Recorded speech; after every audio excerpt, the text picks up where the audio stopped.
Kita bertemu lagi dalam channel YouTube Jalan Doa dalam seri pengajaran Bangun Rumah Doa bagian yang kedua.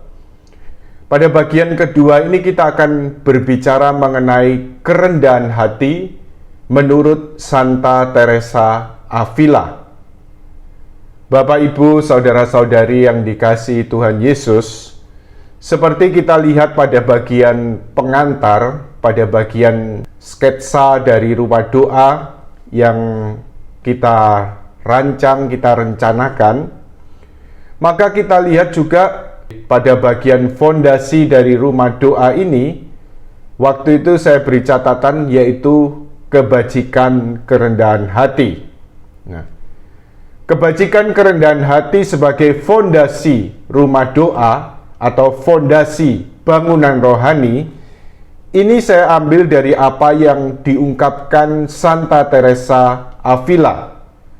Baik, kita akan mulai mendalami pengajaran Santa Teresa Avila mengenai kerendahan hati ini.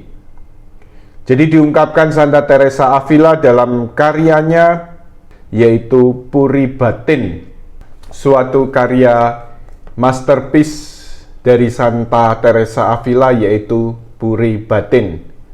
Baik, kita lihat bagaimana pembahasan Santa Teresa Avila pada Puri Batin ruang yang ketujuh, di mana Santa Teresa Avila menyatakan fondamen dari seluruh bangunan ini adalah kerendahan hati. Dan Tuhan tidak menginginkan bangunan itu menjadi tinggi bila tidak ada kerendahan hati yang sejati. Sesungguhnya demi kebaikanmu sendiri bahwa bangunan itu tidak tinggi. Sebab bila terus naik, semuanya akan runtuh dan roboh berantakan. Karena itu kamu masing-masing harus berusaha menjadi yang terkecil, menjadi hamba saudari-saudarimu, serta berusaha terus-menerus untuk menyenangkan dan melayani saudari-saudarimu. Bila hal itu kamu lakukan, fondamenmu akan menjadi sangat kuat dan istana jiwamu tidak akan roboh. Jadi Bapak, Ibu, saudara-saudari yang terkasih, memang karya-karya Santa Teresa Avila banyak ditulis untuk memberikan bimbingan rohani bagi para susternya. Karena memang kemudian Tuhan memakai Santa Teresa Avila untuk mendirikan Ordo Karmel yang tidak berkasut atau OCD, ya, jadi mendirikan biara-biara OCD, biara-biara pembaharuan dari Ordo Karmel. Nah, kemudian jadi kalau kemudian dalam karya-karya ini banyak ditulis juga mengenai para suster atau putri-putriku, saudari-saudarimu, ya, jadi karena memang pertama-tama dituliskan untuk memberikan bimbingan rohani ini pada para susternya. Tetapi karena karya ini sangat berharga dan juga sangat membantu untuk perkembangan hidup rohani, maka kita lihat bahwa karya-karya ini dapat menjadi bimbingan dan tuntunan hidup rohani bagi seluruh gereja, ya. Lebih-lebih karena juga Santa Teresa Avila diangkat oleh gereja, diberi gelar sebagai pujangga gereja atau doktor gereja. Maka artinya seluruh pengajarannya dapat diikuti oleh seluruh gereja. Jadi sebagaimana diungkapkan Santa Teresa Avila,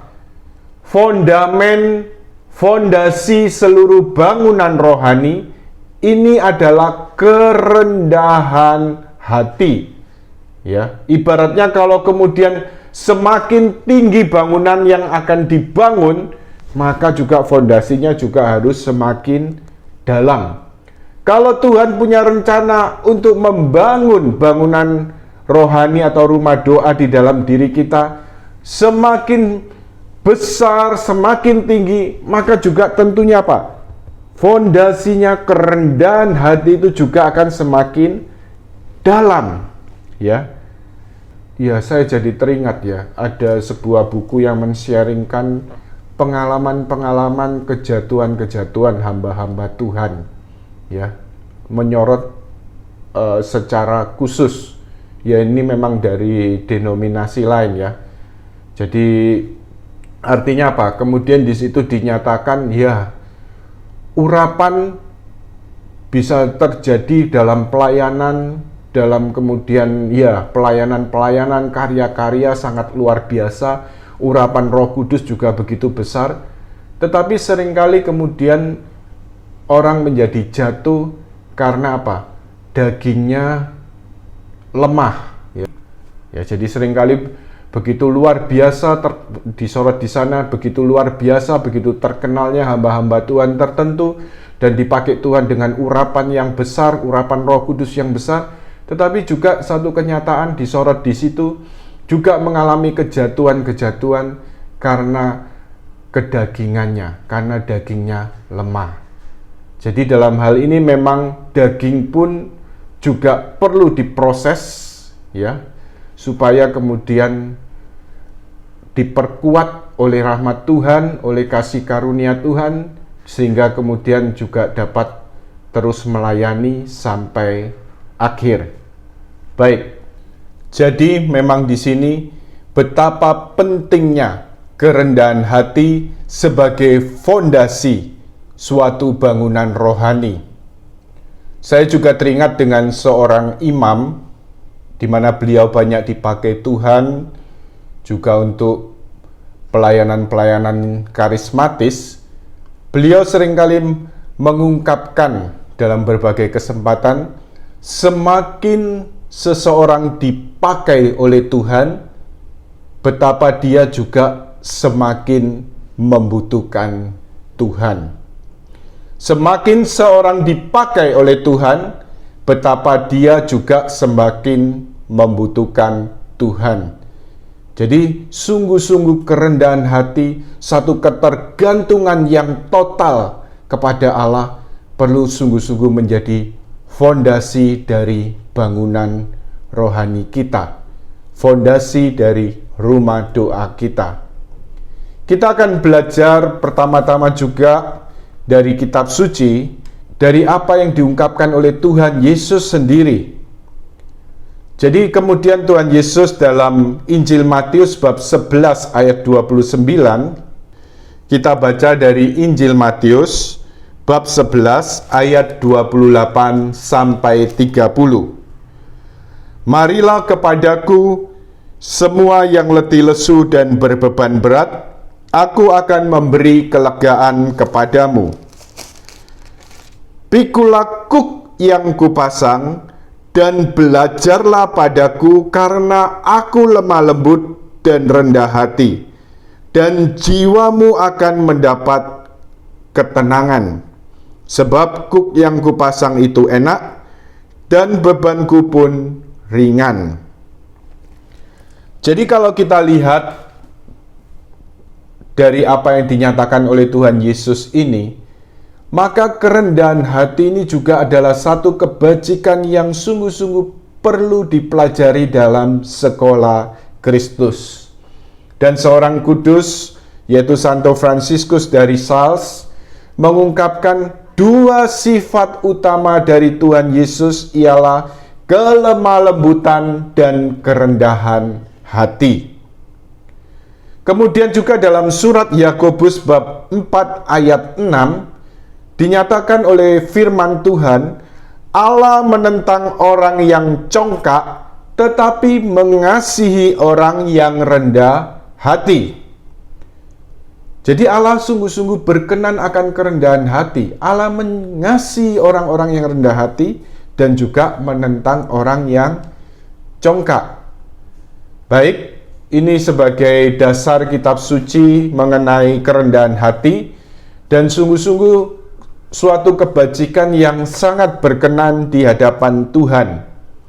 Dan mari kita lihat lebih lanjut kembali pada pembahasan kita, yaitu mengenai kerendahan hati menurut Santa Teresa Avila. Kalau pada bagian awal tadi saya kutip dari apa yang dinyatakan Santa Teresa Avila, bahwa fondasi bangunan rohani adalah kerendahan hati. Jadi rupanya kemudian gambaran-gambaran atau ilustrasi yang diberikan Santa Teresa Avila tentang kerendahan hati ini memang kemudian satu gambaran yang paling dasar ya, paling mendalam. Suatu bangunan rohani atau kemudian kita dalam seri rumah doa ini, maka kerendahan hati menempati posisi di bagian fondasi ya. Jadi bagian fondasi yang menopang seluruh bangunan rohani. Nah, demikian juga lebih lanjut kalau kita lihat bagaimana juga satu ilustrasi yang diberikan Santa Teresa Avila. Pengenalan diri sendiri sehubungan dengan dosa adalah roti yang harus dimakan dengan segala jenis makanan. Betapapun melelahkan pada jalan doa ini, tanpa roti ini kita sama sekali tidak bisa memakan makanan kita.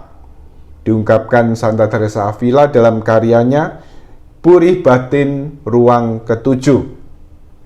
Jadi di sini Santa Teresa Avila memberikan ungkapan bahwa kerendahan hati atau kemudian pengenalan diri secara rohani ya, pengenalan diri berkaitan dengan dosa, yaitu menyadari bahwa di hadapan Allah kita adalah orang-orang yang berdosa, orang-orang yang lemah dan rapuh. Maka ini ibaratnya apa? Gambarannya apa? Yaitu seperti roti yang harus dimakan dalam segala jenis makanan.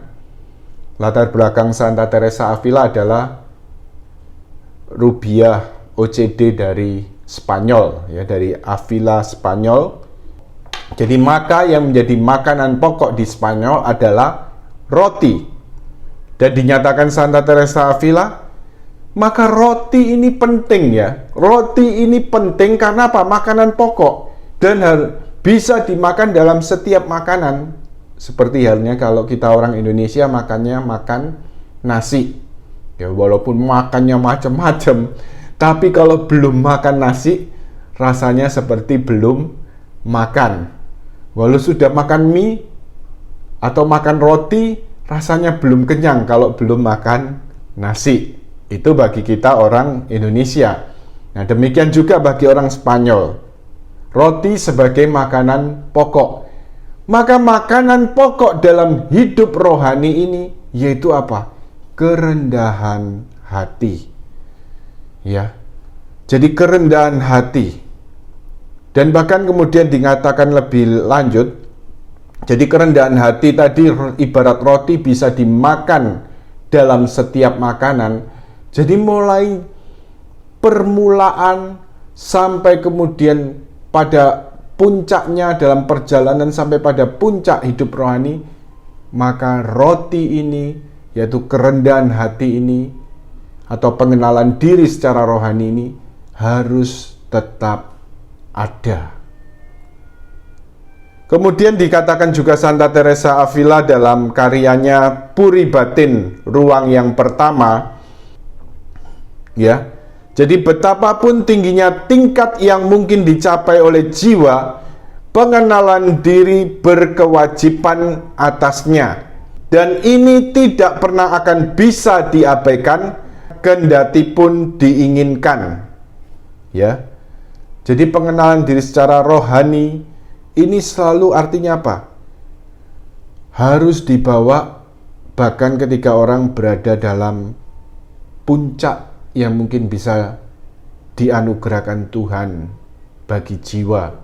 Yaitu kalau Santa Teresa Avila berbicara tentang pengalaman puncak hidup rohani, yaitu dalam doa-doa pernikahan rohani.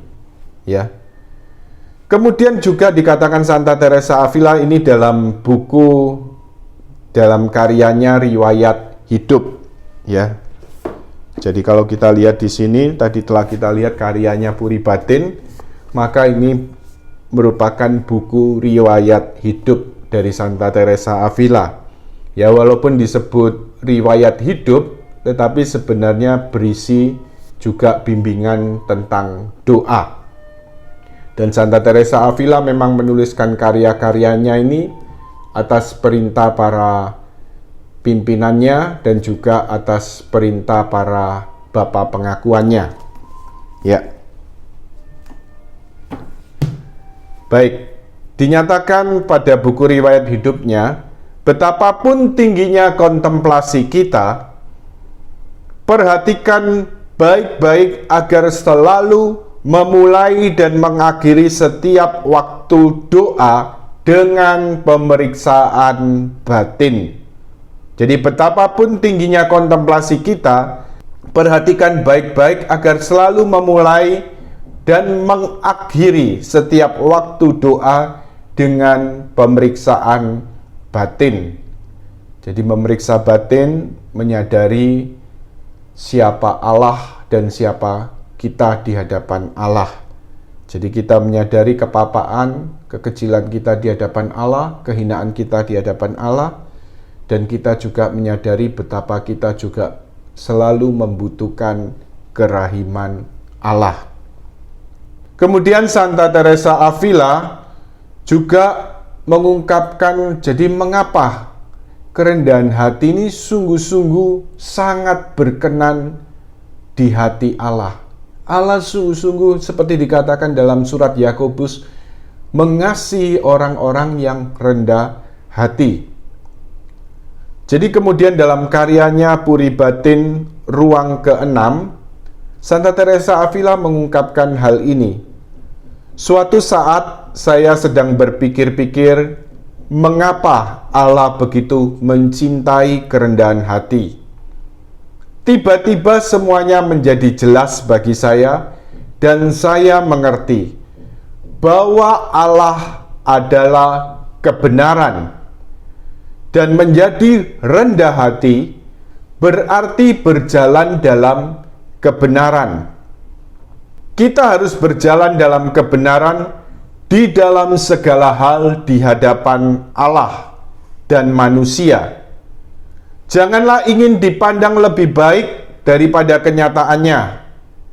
Dalam segala hal yang kita perbuat, kita harus mengembalikan kepada Allah apa yang menjadi miliknya, yaitu segala kebaikan dan kebajikan. Dan kepada diri kita sendiri, apa yang menjadi milik kita, yaitu segala dosa dan kekurangan. Bila hal itu kita lakukan, kita tidak akan terlalu terpengaruh oleh pandangan dunia ini yang penuh dengan kepalsuan dan kesombongan. Jadi sebenarnya di sini yang diungkapkan Santa Teresa Avila, ya, kalau kita lihat secara sederhana, kerendahan hati adalah kebenaran. Ya. Jadi kita perlu kemudian menyadari dan memandang Allah pada tempat yang sesungguhnya, dan juga diri kita juga pada tempat yang sesungguhnya, sebenarnya. Ya, mungkin bagi kita yang sudah mulai melayani dan sebagainya, ya, kadang-kadang secara manusiawi mungkin bisa timbul, wah, berbangga-bangga, atau kemudian keinginan dipuji, atau kemudian juga, ya, satu kecenderungan ya seringkali yang menjadi kelemahan manusiawi kita, yaitu apa? Takut apa kata orang, ya. Jadi begitu takut apa kata orang, selalu ingin tampil sempurna, tampil hebat, tampil baik. Ya, sebenarnya ini juga bentuk-bentuk kesombongan. Jadi kesombongan ini memang ya satu dosa yang boleh katakan sangat mengakar dalam diri manusia. Bahkan kemudian juga kesombongan ini mempunyai ya 1000 wajah ya, ibaratnya ya. Jadi bisa muncul dalam berbagai hal, bahkan juga hal-hal yang baik, hal-hal rohani yang kemudian juga bersifat pelayanan-pelayanan ya, dan semakin istilahnya orang dibawa masuk secara dalam hubungan dengan Tuhan, kesombongan ini juga akan munculnya juga semakin halus ya. Jadi karena itu perlu selalu waspada, juga perlu sungguh-sungguh selalu menyadari betapa kita sungguh-sungguh bergantung pada Allah, bergantung pada kerahiman Allah. Jadi dalam hal ini satu kebenaran yang ditekankan Santa Teresa Avila ya, dalam segala hal yang kita perbuat, kita harus mengembalikan kepada Allah apa yang menjadi miliknya, yaitu segala kebaikan dan kebajikan. Dan kepada diri kita sendiri apa yang menjadi milik kita, yaitu segala dosa dan kekurangan. Ya. Jadi kalau kita sungguh-sungguh menyadari hal ini, kita juga tidak akan terlalu terpengaruh pada pandangan dunia, ataupun juga kita juga tidak akan terlalu takut apa kata orang. Selama kita terus berusaha berjalan di dalam Tuhan, bersama Tuhan, dan juga dalam kebenaran, yaitu dalam kerendahan hati. Kemudian Santa Teresa Avila juga menyatakan keunggulan dari kebajikan kerendahan hati ini. Ya, Allah boleh dikatakan sebagai gambaran yang diberikan oleh Santa Teresa Avila ini, Allah paling tidak tahan dengan orang yang rendah hati. Dalam pengertian yang positif ya, Tuhan paling tidak tahan dengan orang yang rendah hati. Ya, ibaratnya seperti orang main catur. Jadi dikatakan Santa Teresa Avila, bila kita sering melakukan permainan itu, yaitu permainan catur, dengan cepat kita akan tahu bagaimana menyekak sang raja ilahi. Ya, jadi menyekak hati raja. Ia tidak akan dapat keluar dari sekak kita, dan ia pun tidak ingin keluar daripadanya. Dalam permainan ini, sang ratulah Ster, ya, yang berperanan paling penting, sedangkan yang lain-lainnya hanya membantu dia. Tidak ada ratu lain yang dapat menyekak sang raja dengan efektif seperti kerendahan hati. Ya.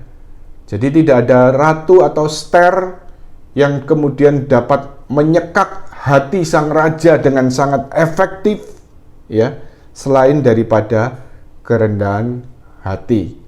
Jadi dapat disimpulkan di sini Allah paling tidak tahan dengan orang yang rendah hati. Ya. Allah menentang orang congkak dan mengasihi orang yang rendah hati. Nah, sekarang kita lihat tentang pengertian kerendahan hati.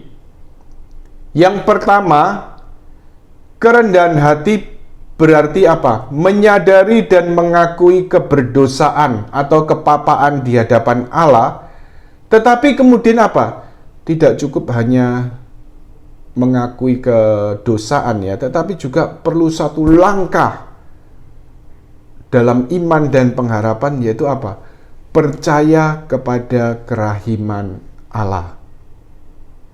Mari kita lihat dalam Injil Lukas bab 18 ayat 9 sampai 14.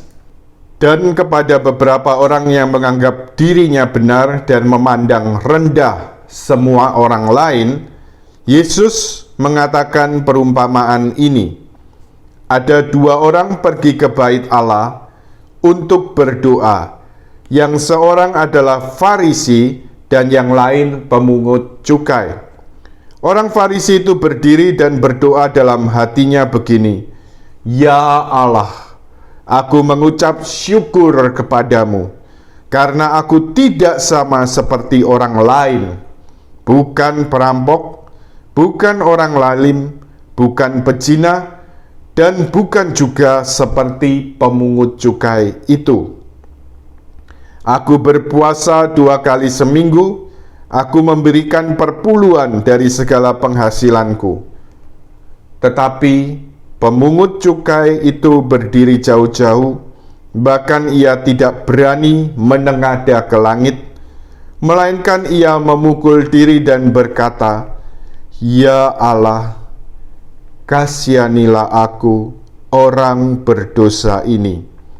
Aku berkata kepadamu, orang ini pulang ke rumahnya sebagai orang yang dibenarkan Allah, dan orang lain itu tidak. Sebab barang siapa meninggikan diri, ia akan direndahkan, dan barang siapa merendahkan diri, ia akan ditinggikan." Jadi dari teks Injil ini kita lihat bagaimana Tuhan Yesus memberikan perumpamaan tentang orang Farisi yang membanggakan dirinya, yang membanggakan segala ibadahnya, segala hal perbuatan baik yang dia lakukan, dia bangga-banggakan di hadapan Allah, bahkan juga merendahkan orang-orang lain, orang-orang berdosa. Jadi kemudian sebagai perbandingan dalam perumpamaan itu ada seorang pemungut cukai yang memang seorang pendosa, tetapi sungguh-sungguh kemudian menyadari kepapaannya, kehinaannya di hadapan Allah. Jadi memang dalam hal ini perbuatan-perbuatan baik, ibadah, doa-doa, puasa, perpuluhan yang dilakukan orang Farisi ini baik. Tetapi persoalannya yaitu apa? Motivasi yang menjiwai, ya, yaitu di mana kemudian dengan segala ibadah, doa, puasa, perpuluhan, segala perbuatan baik itu, yaitu kemudian menyombongkan diri di hadapan Tuhan, ya. Ini yang kemudian salah dan menjadi dosa, kesombongan rohani, ya. Jadi memang dalam hal ini sebagai perbandingan tadi dari teks Injil, kita lihat bagaimana sikap seorang pemungut cukai yang sungguh-sungguh menyadari bahwa dirinya adalah orang yang lemah, orang yang berdosa di hadapan Allah. Ya Allah, kasihanilah aku, orang berdosa ini. Jadi bagian dari kerendahan hati ini yaitu pertama-tama menyadari dan mengakui keberdosaan atau kepapaannya di hadapan Allah, sekaligus percaya kepada kerahiman Allah. Kita juga banyak belajar tentang pengertian kerendahan hati ini dari satu tokoh pujaga gereja dan juga seorang Karmelites, yaitu Santa Teresia Lisieux. Ya, jadi anak rohani dari Santa Teresa Avila. Ya, jadi kemudian dari apa yang dihayati Santa Teresia Lisieux ini kita juga banyak belajar tentang apa itu kerendahan hati. Lalu kemudian pengertian kerendahan hati yang kedua, menyadari ketergantungan kepada Allah, bahwa tanpa Allah kita tidak dapat berbuat apa-apa. Ya. Jadi menyadari ketergantungan kepada Allah, bahwa tanpa Allah kita tidak dapat berbuat apa-apa. Kita lihat dari perumpamaan tentang pokok anggur dalam Injil Yohanes bab 15 ayat 5. Akulah pokok anggur dan kamulah ranting-rantingnya. Barang siapa tinggal di dalam aku dan aku di dalam dia, ia berbuah banyak. Sebab di luar aku kamu tidak dapat berbuat apa-apa. Ya, jadi tanpa Tuhan kita tidak dapat berbuat apa-apa. Kemudian juga dalam surat Santo Paulus kepada umat di Filipi bab 2 ayat 13. Filipi bab 2 ayat 13.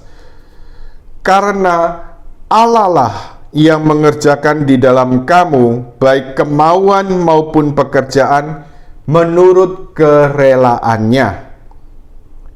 Karena Allah yang mengerjakan dalam diri kamu baik kemauan maupun pekerjaan menurut kerelaannya. Jadi kalau kita sadari di sini, untuk kemauan yang baik, kemudian juga untuk perbuatan yang baik, bahkan untuk kemauan, untuk niat-niat baik pun, sesungguhnya dinyatakan dalam surat Santo Paulus pada umat di Filipi ini, bahwa sesungguhnya semua itu dikerjakan Allah di dalam diri kita. Ya. Seperti dalam satu teologi Katolik yang kuno dikatakan bahwa untuk setiap perbuatan baik sekecil apapun kita membutuhkan rahmat Allah. Jadi sungguh-sungguh perlu kita sadari untuk kemauan, untuk niat berbuat baik, kemudian yang dilakukan konkret dalam perbuatan baik, ini dikerjakan Allah di dalam diri kita. Ya, jadi kita perlu sungguh-sungguh menyadari ketergantungan kita kepada Allah. Kemudian kerendahan hati dalam pengertian yang ketiga, menyadari bahwa segala sesuatu yang menjadi milik kita berasal dari Allah dan juga milik Allah. Jadi segala hal-hal baik yang ada dalam diri kita, bisa juga bakat, talenta, atau juga kemampuan-kemampuan, atau juga lebih-lebih berkaitan dengan karunia-karunia rohani, atau kemudian juga ya segala sesuatu yang kita miliki, ya, baik secara jasmani dan rohani, hal-hal lahiriah, hal-hal rohani, ya kita perlu sadari bahwa semua ini adalah berasal dari Tuhan dan milik Tuhan. Mari kita buka dalam surat pertama Santo Paulus kepada jemaat di Korintus. Jadi 1 Korintus bab 4 ayat 7. 1 Korintus bab 4 ayat 7. Sebab siapakah yang menganggap engkau begitu penting, dan apakah yang engkau punyai yang tidak engkau terima? Dan jika engkau memang menerimanya, mengapakah engkau memegahkan diri seolah-olah engkau tidak menerimanya? Jadi kita lihat di sini teguran Santo Paulus kepada jemaat di Korintus, ya. Jadi dalam hal ini ya kita perlu menyadari supaya kita tidak perlu menganggap diri kita begitu penting atau begitu hebat, karena kita sadar bahwa segala sesuatu yang kita punya, segala sesuatu yang baik yang mungkin pernah kita lakukan, kemudian juga kita katakan, kita sadari bahwa semuanya itu berasal dari Tuhan. Kita terima dari Tuhan. Baik. Nah, kemudian lebih lanjut, mari kita lihat apa yang diungkapkan Santa Teresa Avila, yaitu tentang bagaimana memperoleh pengenalan diri, ya.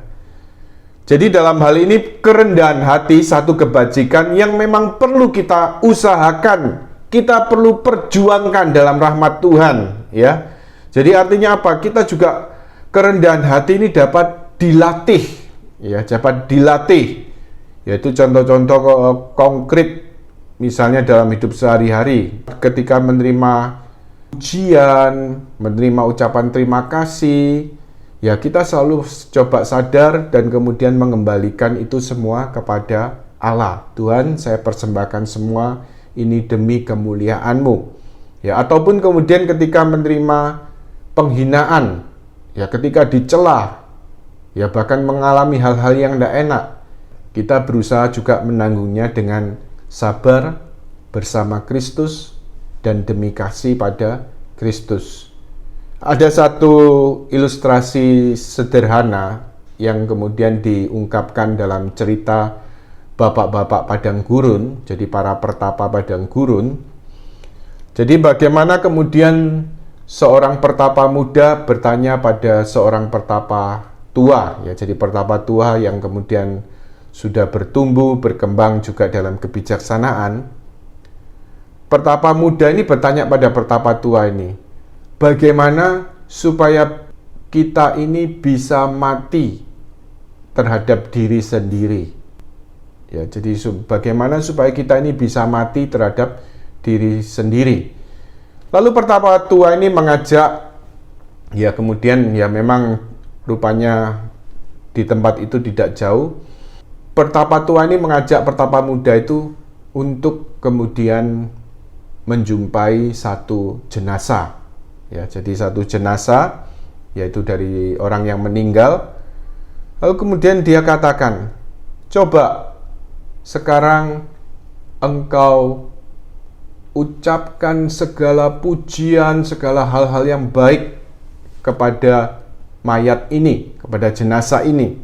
Lalu mulai pertapa muda ini, ya, sesuai dengan yang diperintahkan pertapa tua tadi, Dia mengucapkan ya, dia mengucapkan hal-hal baik. Oh, kamu ini sungguh-sungguh seorang yang baik, orang yang kemudian diberkati.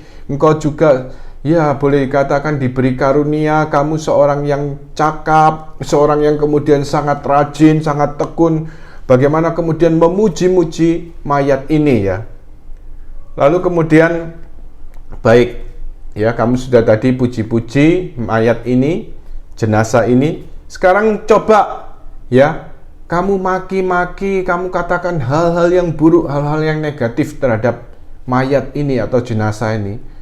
Oh dasar ya, jadi kemudian ya karena sesuai yang diperintahkan ya. Oh dasar kamu ini tidak, orang yang tidak tahu diri, bagaimana hidupmu ini kamu sia-siakan begitu banyak. Oh dasar kamu ya banyak sekali kelemahan dan sebagainya dan sebagainya dan sebagainya. Lalu akhirnya kemudian pertapa tua ini bertanya pada pertapa muda. Nah, ketika kamu puji-puji ataupun kemudian kamu caci maki mayat atau jenazah ini, apa reaksinya? Ya, kemudian pertapa muda ini mikir ya, wah, namanya orang sudah meninggal ya. Jadi kan dia mayat jenazah, baik dipuji-puji maupun dicaci maki ya dia tetap diam, tidak bergerak, tidak bergeming. Ya, jadi begitu kira-kira artinya mati bagi diri sendiri.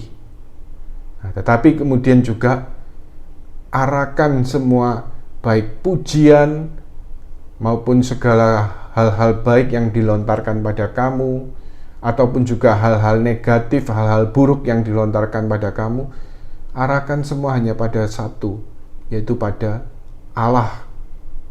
Ya. Jadi kemudian ini satu ungkapan, satu ilustrasi bagaimana dikisahkan dalam cerita bapak-bapak padang gurun. Baik, mari kita lanjutkan. Nah, bagaimana memperoleh pengenalan diri ini? Jadi sebenarnya satu kesimpulan sederhana dari ungkapan Santa Teresa Avila ini, jadi ungkapan Santa Teresa Avila ini, di dalam terang Allah, jiwa belajar mengenal diri mereka sendiri. Jadi mengenai kerendahan hati ini, selain artinya dapat dilatih, diusahakan, diperjuangkan, tetapi juga kita lihat bahwa pada saatnya Allah juga akan selalu campur tangan.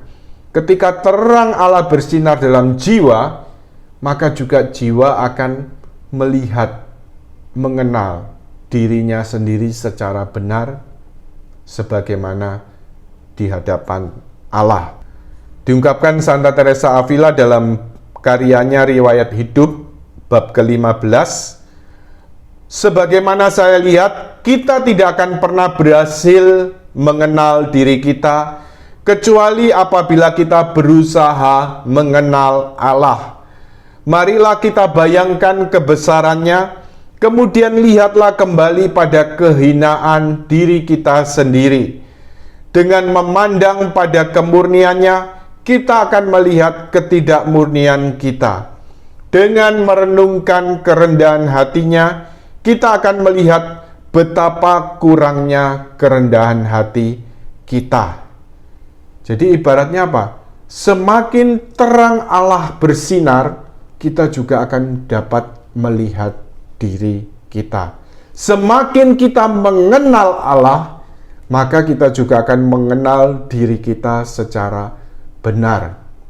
Satu ilustrasi sederhana yang diberikan Santo Yohanes Salib, ya, jadi berkaitan dengan satu ruangan gelap sebagai gambaran seorang pendosa, ruangan tertutup, ruangan yang kotor, ruangan yang gelap, kemudian juga ditutup dengan korden yang sangat tebal, korden blackout begitu ya. Jadi sehingga tidak ada sinar matahari pun yang dapat menembus. Jadi orang mungkin dalam kondisi dosa berat ini, ruang hatinya seperti itu, sehingga dia tidak dapat melihat cahaya ilahi sama sekali, dan seolah-olah merasa dirinya oke, tidak ada masalah, karena hanya gelap begitu ya. Tetapi kemudian ketika korden itu mulai dibuka, ketika rahmat Allah mulai menyinari hatinya, ya, jadi mulai rahmat Allah tercurah dalam dirinya, jadi korden yang gelap tadi mulai dibuka sedikit demi sedikit. Nah, maka terang cahaya sinar matahari tadi mulai masuk dalam ruangan itu. Sehingga mulai kelihatan, oh ternyata bukan tidak ada apa-apa. Ternyata mulai kelihatan debu-debu yang kotor. Lalu kemudian dilihat ada sarang laba-laba. Lalu kemudian ya ternyata sangat-sangat berdebu, sangat kotor. Dan semakin korden itu dibuka, semakin lebar dan sinar matahari kemudian bersinar begitu terangnya dan semakin terang. Maka jiwa, ibarat ya satu ilustrasi ini, jiwa ketika semakin disinari, diterangi oleh terang ilahi, terang Allah sendiri, maka dia juga akan semakin melihat ruang jiwanya, ruang hatinya ini apa adanya. Semakin mengenal diri sendiri di hadapan terang ilahi. Bahwa di hadapan Allah, sungguh-sungguh aku hanya orang yang lemah dan berdosa. Aku bukan apa-apa dan selalu membutuhkan kerahiman Allah.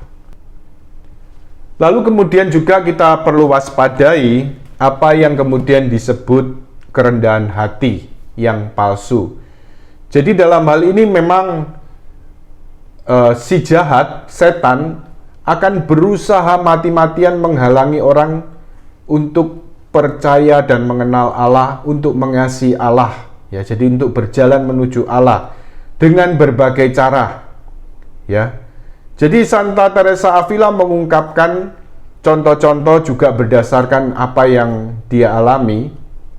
Jadi pernah saya baca dalam buku riwayat hidupnya, bagaimana setan pada tahap awal ketika orang sungguh-sungguh mulai serius untuk mencari Tuhan, untuk mau mengikuti Tuhan, dan untuk mulai masuk dalam jalan-jalan doa, maka setan dengan berbagai cara berusaha menipu, berusaha menggoda. Kamu jangan berdoa, jangan sungguh-sungguh tekuk serius mengikuti Tuhan di jalan doa. Nanti kamu sombong. Ya, ini berlaku juga untuk berbagai hal lain. Jangan melayani Tuhan, jangan berdoa, jangan baca kitab suci, jangan Lectio Divina. Nanti kamu sombong. Ya, kelihatannya nasihat seperti ini ya kelihatannya, wah, kan supaya jangan sombong, jadi kamu jangan melakukan hal yang rohani. Tetapi ini adalah penipuan setan. Ini adalah godaan setan. Karena apa? Dia khawatir, dia takut kalau orang sungguh-sungguh berkembang dalam persahabatan dengan Allah, dalam doa, dalam hubungan pribadi dengan Tuhan, ini juga merupakan ancaman bagi setan dan juga kerajaan neraka. Ya, baik. Kita lihat lebih lanjut apa yang diungkapkan Santa Teresa Avila dalam karyanya Jalan Kesempurnaan. Ya, jadi dalam karyanya Jalan Kesempurnaan, yaitu kita lihat pada bab 39, yaitu mengenai kerendahan hati palsu. Kita akan mendapat ide buruk mengenai kodrat kita sendiri, jikalau kita tidak pernah berhenti berpikir tentang diri sendiri. Aku tidak heran kalau kita mengalami segala kecemasan dan ketakutan, bahkan menjadi semakin lebih parah. Karena alasan inilah, putri-putriku, hendaklah kita mengarahkan pandangan kita kepada Kristus, Sang kebaikan kita. Dari Dialah kita belajar kerendahan hati yang sejati. Seperti sudah saya katakan, budi kita akan diluhurkan dan pengenalan diri tidak akan membuat kita merasa takut. Jadi Jalan Kesempurnaan bab 39. Jadi artinya apa? Seringkali kerendahan hati yang palsu ditimbulkan ketika orang berpusat pada diri sendiri. Ya, jadi baik dari ini berasal dari cinta diri, ya, tetapi juga dari godaan setan, ya. Jadi artinya apa? Menimbulkan ya ide-ide buruk tentang kodrat kita. Kamu ini jahat, kamu ini buruk, kamu ini berdosa, kamu tidak mungkin layak di hadapan Tuhan. Ya, tapi kata-kata ini bukan kata-kata Tuhan, ya. Ini adalah godaan si jahat, ya. Kalau orang terus berpusat pada dirinya dan terus mendengarkan apa yang diungkapkan si jahat ini, ya, orang akan semakin tenggelam dalam frustasi, kecemasan, ketakutan, ya, semakin tidak karu-karuan. Jadi karena itu nasihat untuk menghadapi kerendahan hati yang palsu, ini kita seperti diungkapkan Santa Teresa Avila, perlu terus-menerus mengarahkan pandangan hanya kepada Kristus. Karena hanya pada Yesus kita belajar kerendahan hati yang sejati. Kemudian lebih lanjut Santa Teresa Avila mengungkapkan, putri-putriku, waspadalah juga terhadap macam-macam kerendahan hati tertentu yang ditanamkan setan di dalam diri kita, yang membuat kita menjadi tidak tenang atas beratnya dosa-dosa kita di masa yang lalu. Ada banyak cara dengan mana dia biasanya membuat kita sedih. Segala sesuatu yang dilakukan orang itu nampaknya berbahaya baginya. Segala pelayanan yang diberikannya betapapun baiknya nampaknya tidak berguna baginya. Ia kehilangan kepercayaan dan akhirnya duduk berpangku tangan karena dirinya mengira bahwa ia tidak dapat melakukan sesuatu yang baik. Dan apa yang baik di dalam orang-orang lain adalah juga salah di dalam dirinya. Jadi dalam hal ini artinya apa? Setan bisa membangkitkan dan mengadili dosa-dosa masa lalu kita. Ya, jadi membuat hati kita sedih, skrupel, ya. Tetapi dalam hal ini artinya apa? Ya, masa lalu kita sudah berlalu. Kalau itu ingatan-ingatan tentang dosa di masa lalu, maka kita perlu selalu menyadari bahwa kita hidup pada saat ini. Dosa-dosa itu menjadi masa lalu dan kita perlu sudah sungguh-sungguh bertobat. Kita perlu terus berjalan dalam kepercayaan dan cinta kepada Allah. Demikian juga untuk hal-hal yang baik, pelayanan-pelayanan yang baik. Bahkan setan bisa menimbulkan godaan-godaan, ya, diungkapkan Santa Teresa Avila. Bahkan juga dalam hidup doa, bahwa semua yang kita lakukan ini artinya apa? Suatu yang berbahaya, ya, yang menjuruskan kita pada dosa, pada kesombongan, pada kelemahan, ya. Jadi bahkan semuanya jadi tidak berguna. Ya, dengan berbagai cara setan meneror orang dengan pikiran-pikiran seperti ini. Jadi akhirnya kemudian apa? Ya wes, akhirnya tidak lagi percaya pada kerahiman Allah dan akhirnya juga tidak melakukan apa-apa yang baik. Dan sebenarnya di sini orang sudah jatuh dalam jebakan si jahat.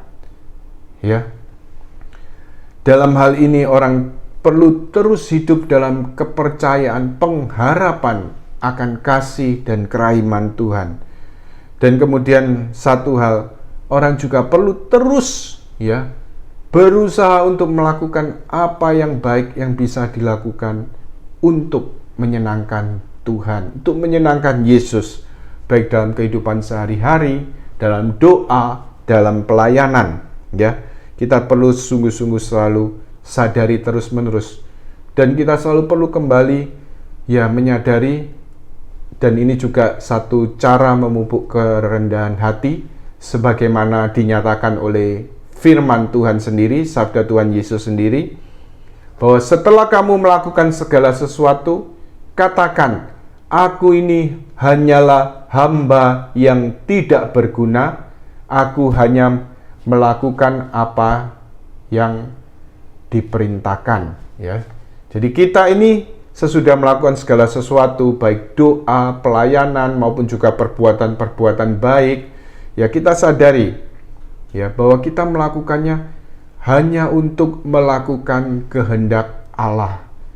Aku ini adalah hamba yang tidak berguna, saya hanya melakukan apa yang diperintahkan oleh Tuhan, yaitu Tuhan kita sendiri.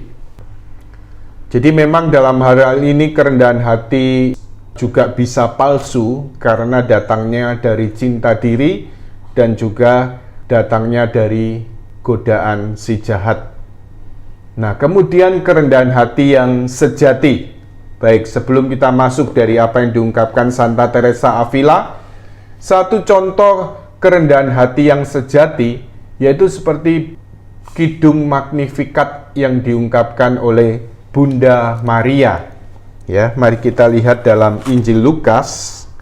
Lukas bab 1 lengkapnya ayat 46 sampai 55. Jadi kita baca ayat 46 sampai 50. Nyanyian pujian Maria.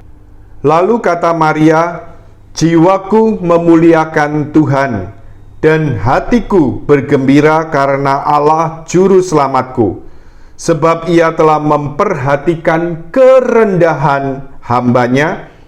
Sesungguhnya mulai dari sekarang segala keturunan akan menyebut aku berbahagia, karena Yang Maha Kuasa telah melakukan perbuatan-perbuatan besar kepadaku, dan namanya adalah Kudus, dan rahmat-Nya turun-temurun atas orang yang takut akan Dia.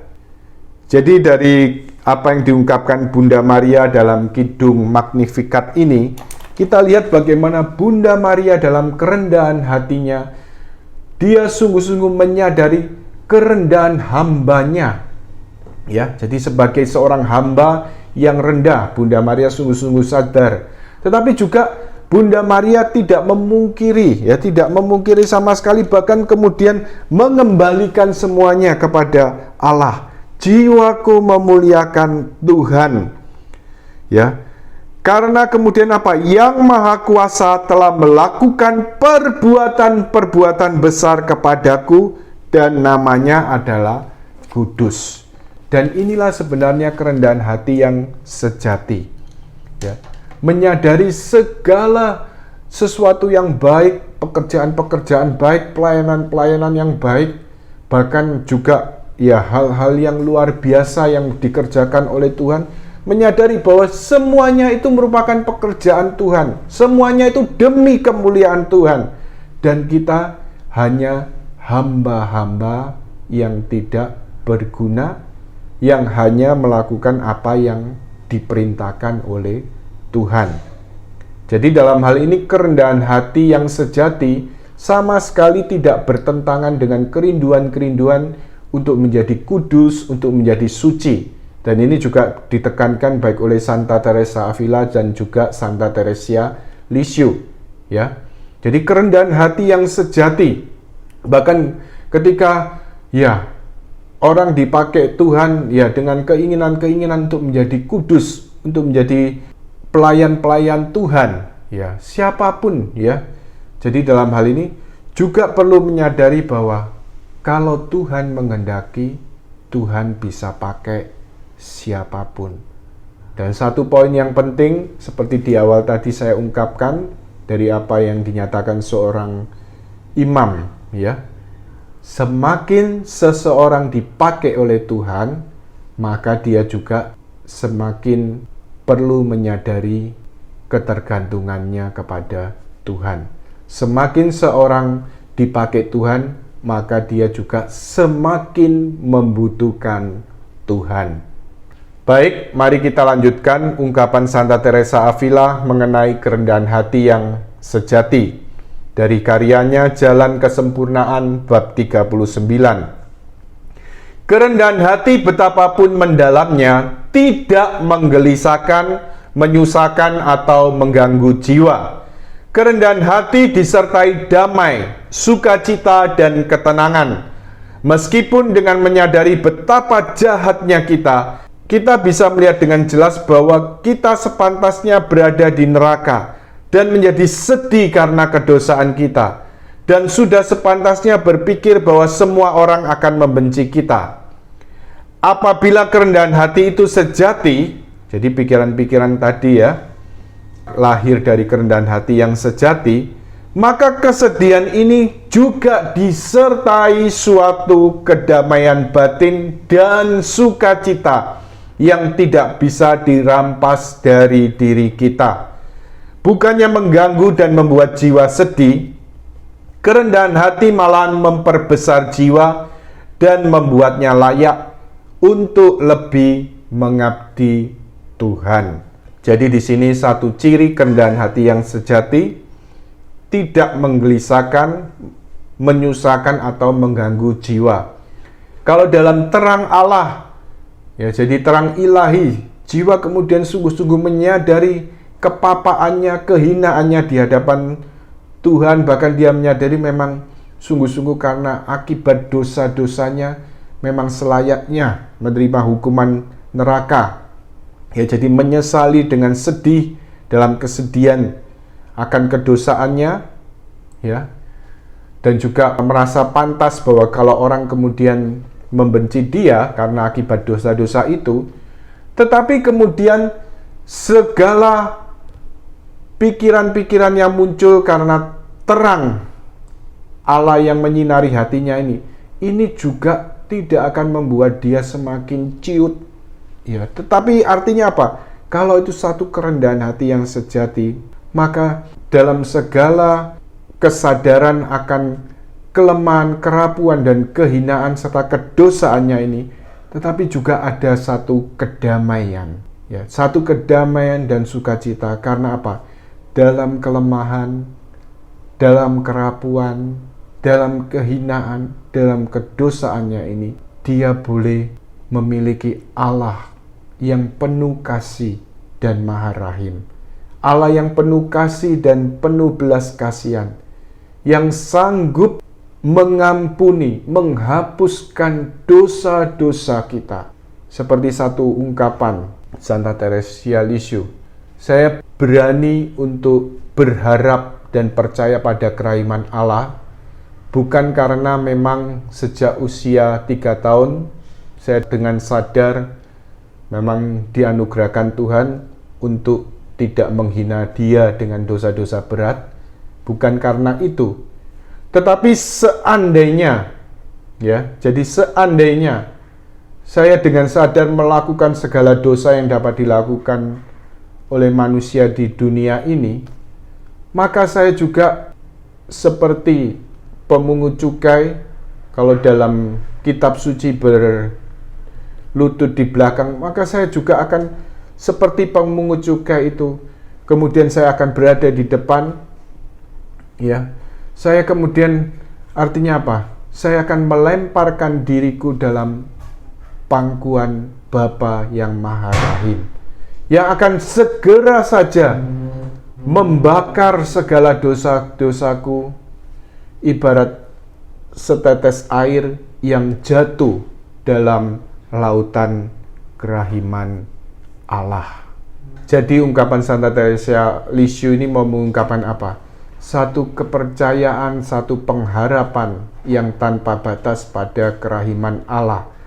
Allah dalam kerahimannya, ya, bukan berarti kita terus-menerus dengan sengaja mau menghina Tuhan, ya. Jadi satu sikap yang penting juga sikap takut akan Allah, ya, takut melukai hati Tuhan, takut menyakiti hati Tuhan dengan dosa-dosa kita.